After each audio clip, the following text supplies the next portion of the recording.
Kehade vastastik mõju tähendab seda, et kui üks keha mõjutab teist, mõjutab teine ka esimest. Kehade mõjud on suuruselt võrdsed ja vastassuunalised.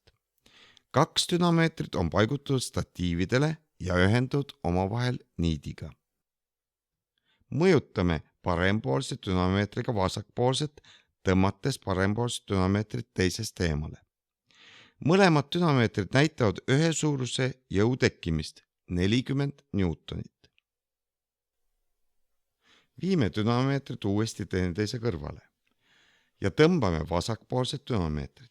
Nüüd mõjutab vasakpoolne dünameeter parempoolset dünameetrit. Jällegi näitavad mõlemad dünameetrid võrdse suurusega jõu olemasolu.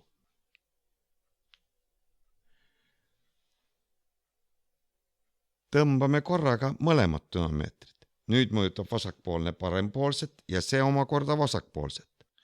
Ka nüüd on mõlema dünameetri näidud suuruselt võrdsed. Seega vastastik mõjus mõjutavad 2 keha teineteist suuruselt võrdsete jõududega.